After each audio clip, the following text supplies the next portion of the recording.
Hello and welcome to our weekly Bible reading video. Today we are starting to look at the book of Deuteronomy. We have finished the book of Numbers, and you'll notice that in the first three chapters of Deuteronomy that we read this week, it is basically a retelling of those events from the book of Numbers, and we are getting to this place of transition for the people of Israel.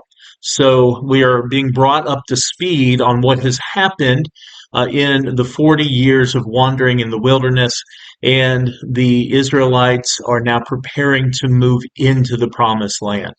They will start moving into the promised land once this book is finished, and when we get into the book of Joshua, which we're not going to read next as a church. We will get to that a little bit later. We're going to go back to the New Testament after Deuteronomy for a little while. But you will notice that the writing in Deuteronomy, the tone of Deuteronomy is very similar to the tone and the writing that you will see in Joshua, Judges, Ruth, Samuel, Kings, those books that will follow. And in this sense, Deuteronomy is a book of transition between the Pentateuch and those historical books that tell us about the early days of the Israelites settled in the land of Canaan, which becomes their land, becomes the land of Israel, the promised land that God had given to them through the promise to Abraham and Sarah many years ago, and is now fulfilling that promise. So even though this book is included as the fifth book of the Pentateuch, those first five books of the Bible, it really is more like the books to come than it is the ones that have been read from Genesis to Numbers. And what we see here is that this is a people who have come out of slavery. They've been wandering in the wilderness. They are now being transformed into the people that they will be throughout really the rest of the Old Testament, at least up to the Babylonian captivity. This is a birthing moment for the people of Israel. They're going from people of wandering, even people of promise, to people of fulfillment, people of the land, people who are becoming a great nation. And so this transition is very important in the book of Deuteronomy. And in that sense, we can all look at the book of Deuteronomy as a guide to transitions in life. This is about people trusting in God so that they can become the people that God promised they would be.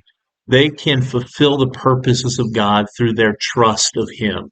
So, any of us who are moving from one stage of life to the next, one stage of faith to the next, one stage of spiritual development to the next, we can look at the book of Deuteronomy and find hope and find guidance that if we will trust in the Lord, then He will lead us into that next place of promise, of faithfulness, of fulfillment in this life. In this way, the book of Deuteronomy is a lot like the wisdom literature of the Old Testament. Those books, including Job, Psalms, Proverbs, Ecclesiastes, and the Song of Solomon. Those books are called the wisdom literature because they give the people of God the wisdom that they need to move from one stage of life to the next, to move into spiritual maturity and spiritual fulfillment. And the key to moving into that spiritual maturity, that spiritual place of fulfillment, is to trust in God. God is the one who goes before you, and God will fight for you. This is a major theme, not only in the book of Deuteronomy, but also in the book of Joshua, which again ties this book just as much into those historical books as it does to the rest of the Pentateuch. But in fact, there are two passages in our reading this week in which that sentiment of trusting in God is delivered to the Israelites, that instruction, that encouragement to trust God in this process of moving into the promised land. In chapter 1, verse 30, we read, God who goes before you will fight for you. And in 3:22, we again read that God will fight for you. If we are ever going to progress in our spiritual maturity, if we're ever going to move from being a wandering lost people to a people who are settled within the promises of God and the fulfillment of those promises, then we must trust God to do the work. We cannot bring ourselves into that place of spiritual maturity. God is doing the work within our hearts, within our spirits, within our minds. God is transforming us internally so that we can live out on the external side of things. We can live out the fulfillment of his promises. But it's not as if we don't do anything in response to God's faithfulness. We are called, like I said, to trust in the Lord. Again, a very central wisdom literature theme, one that you see in Proverbs 3, verses 4 through 6, when we read, "Trust in the Lord with all your heart and lean not on your own understanding. In all your ways acknowledge him, and he will make your paths straight." In the same way, we see that Caleb is specifically honored for his faithfulness and his trust in God. When Moses is telling the people that that first generation was not allowed to go into the promised land, he says the one exception is Caleb. Caleb, who had complete fidelity in God. That phrase right there, complete fidelity, shows us what God expects of us, that when he promises his goodness to us, we are to trust in him and stay completely faithful and devoted to him. This plays out in the book of Deuteronomy in this idea of giving and taking possession. God gives the land to the people, and yet the people are not passive in receiving that gift. Instead, they are told to go and take possession. In other words, trust that the promise of God is true and it will lead to the desired result. And that if God has given you this land, all you need to do is go out and take possession of it. There are many times that God wants to bless us, that God wants to lead us forward in his plan and his purposes for us. All we have to do is trust that he will do what he has said. Trust that he will be faithful and go and take those blessings that God has set aside for us. We receive them as gifts, but we don't do so passively. We are active in our spiritual life. We are involved in the spiritual disciplines. We engage in spiritual practices so that we can put ourselves in the place where we can receive God's gifts and God's blessings. Now, the book of Deuteronomy is also the great book of preaching in the Old Testament. Really, there are two books in the Old Testament, especially before the prophetic literature in the Old Testament, that are great preaching books. One is Ecclesiastes, which we looked at a couple of months ago, but the other here is Deuteronomy. The setting for Deuteronomy is that the Israelites have come to the eastern edge of the promised land. They are on the east side of the Jordan River, and they are prepared now to move across the Jordan and take possession of the land. But Moses is not allowed to go in, so Moses gives this great sermon to the people of Israel to remind them of what God has done for them, to remind them that they have not always responded faithfully, and to encourage them to be faithful in all of the ways that they engage with God and his promises going forward. A wonderful sermon to tell us about the goodness and the faithfulness of our God, and to encourage us to move forward in the blessings and promises of God. In this way, the book of Deuteronomy embodies the idea of Torah. Torah is a general word for law in the Old Testament in the Hebrew language. It's also the specific name that is given to either the Old Testament as a whole or more specifically the Pentateuch, the first 5 books of the Bible. But it's here in Deuteronomy, the last of those 5 books, that we get the true embodiment of what Torah is. Torah is the loving transmission of instruction to a people that you care deeply for, so that they will know the ways of God and they will know how to progress in the ways of God, closer toward the spiritual purposes that God has set for them and the fulfillment of God's promises to them. Think of Torah as that loving, wise instruction of a parent to a child. We see that the book of Proverbs begins with a father giving his son instruction, or even more generally, a parent giving their child instruction on how to live for the Lord. And we see that here in Deuteronomy, that Moses, in a sense, the spiritual father of this community, is giving to his children, the Israelites, one final message of instruction so that they will live faithfully in the ways of the Lord. And in living faithfully in the ways of the Lord, they will find life. That plays into the end of the book of Deuteronomy in a major way. We'll get to that in a few weeks. But just remember that the words of Deuteronomy are designed to lead us toward the life of God. So treasure these words. We're going to find some of the most beautiful words in the Old Testament, especially in the readings of next week when we get into chapter 6. And so remember that these words are addressed to you. These words are given for your encouragement, for your edification, and that God wants to show you the source of life through his word and through the words that he gave to Moses. A couple of things that are interesting in our reading this week. First of all, notice that God is establishing his faithfulness in telling the Israelites that as they go to take possession of the land, they are not going to displace those people who are the descendants of the Israelites' relatives, those people who were not a part of the direct line of the covenant promise, but still people who were taken care of by God and given inheritances of land, given a possession of land, two in particular, and that is people who are descended from Lot and from Esau. Esau and Lot were not part of the promise because of their position outside of that direct line, except for the fact that Esau was a part of the direct line, the firstborn of Isaac and Rebekah, but he gave away his place in the direct line of the covenant promise, and still God wants to take care of him.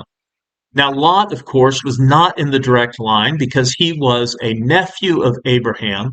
He was not a son of Abraham, and he did not give away his possession of the land or of the covenant promise like Esau did. He was never really in line for the covenant promise. And yet, God is going to still honor these men who were in the family of faith on the periphery by giving them an inheritance that will not be taken away from the Israelites. And so we see in the latter half of our readings for this week, God saying, you will not take even a foot of the property of the land that is in the possession of Esau's descendants and Lot's descendants. They are still under my promise and my protection. And if they are under my promise and protection, those who are not in the direct line of the covenant promise, even those who are part of a line that gave up being part of the covenant promise, then if I'm faithful to them, how much more will I be faithful to you, my covenant promise people? Our God is always faithful. Our God always keeps his covenant. And so we can trust in him completely. Finally, I want to address just a few interesting details that we find in these first few chapters of Deuteronomy. First, you will notice some repeated references to the Anakim or the Rephaim. These are people who in the Old Testament were the giants. They were descended from the angels and the humans who procreated in the book of Genesis, which is told right before the story of the flood and is one of the catalysts for God bringing judgment on the earth because of the crossing of the boundaries between angels and humans. And these were the great heroes of old. These were the great myth and legend characters. These were people who were very large, and they were giants and very strong. And we read several times that people in the promised land and in these areas around the promised land were either descendants of the Anakim or the Rephaim, or they are very similar to them in having these large proportions. And why is it that we continue to see this reference in the book of Deuteronomy? Well, first of all, I think it is to show that God can defeat even the biggest obstacles, the biggest giants in our life. Just as he did for the Israelites, he can do for us, even when things seem impossible to overcome because they're so big and so overwhelming. God is more powerful. God is able to defeat those things in our lives and to bring us victory. Secondly, I think it's also to show how good of a land it was. Remember that if you're a giant, you need a lot of good produce to keep you alive. And you are going to have military might and probably have conquered a lot of other people, and so probably have a lot of possessions and treasure. This is to tell us about how rich the land is, what a good land it is that God is leading the Israelites into. Now, how can these people still exist if they were destroyed by the flood? Um, I'm not so sure that Deuteronomy is too concerned with answering that question. But one possibility is that one of Noah's son's wives may have been descended from these people and so had that DNA, that genetic connection to those original giants. But again, I don't think that Deuteronomy is too concerned with answering that question. They are wanting to show, the writer of Deuteronomy is wanting to show that God is powerful, more powerful than anything else or anyone else on earth. Secondly, you might have seen this name Horeb for one of the mountains and think that it sounds a lot like Mount Sinai in the way that it is being described, and that's because it is. If you see Mount Horeb in Deuteronomy, that is the same as Mount Sinai in the book of Exodus or elsewhere in the Pentateuch. The reason why we have two different names for this mountain might be because there are multiple names for places throughout the Bible because of different cultures that came in contact with these places, and each gave them a different name. We see that already in these first three chapters of Deuteronomy, where that happens with several different place names. Also, there is the thought that Mount Sinai is called Sinai from one side, so approaching it from the west, so that western face of the mountain is called Sinai, and approaching from the east, that eastern side of the mountain is called Horeb. That's a possibility as well. And so when the Israelites are looking forward towards Sinai, they're approaching from the west, and it's Sinai to them. But when they're looking backward, they are looking at it as from a new perspective. They are moving away from it, and they're moving toward the promised land, and so it is called Horeb. But either way, it is still the same mountain and has a central place in the history of the Israelites. And then this third little detail that I find interesting is that a couple of the details in the retelling of the story of Numbers, a couple of those details have changed, and it's interesting on why they changed. One of them is the interaction between the Israelites and the Edomites is different. In the book of Numbers, it's very clear that the Edomites did not let the Israelites go through their land to pass through on their way to the promised land, whereas Moses says twice in these first three chapters of Deuteronomy that they did pass through Edom. I'm not sure why that has changed or really what significance it is, although Edom is presented in a more positive light in Deuteronomy than they are elsewhere in the Pentateuch and really elsewhere in the Bible, as Edom and Israel eventually became enemies of one another.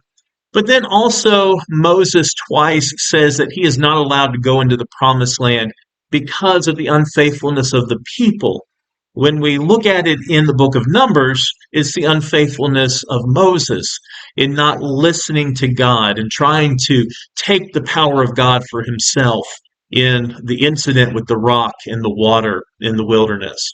And yet, here, twice, Moses pushes the blame onto the people, not onto himself, as to why he cannot go in the promised land. And he gives at the end of our reading this impassioned plea to God to please reconsider and let him into the promised land. I'm sure all of that comes from the broken heart of Moses, as he desires nothing more than to move into the promised land with the people of God. I think really one of the main reasons why Moses cannot go into the promised land with them is because the people need to understand that God is their leader. Moses is not their leader. It's not by Moses' power or might or wisdom that they will take the promised land. It is by the might and the power and the wisdom of God. And so God allows for Moses to pass on that leadership to Joshua and then allows Joshua to lead the people into the promised land instead of Moses. This is a reminder that God is the number one authority, and no human being is allowed to take that authority away from him. But it is sad how we end this week's readings and how eventually we will end the book of Deuteronomy with, spoiler alert, that Moses does not make it into the promised land. But the people of God will. And Moses is still taken care of by God and loved deeply by God and becomes revered by the people of Israel for centuries and centuries to come. But the main message here of Deuteronomy is God is faithful. So let's trust in him, and he will give us all the instruction we need to find abundant life in his promises. Take that promise for you as well and live it out this week. I'll see you on Sunday. Hope you have a great day.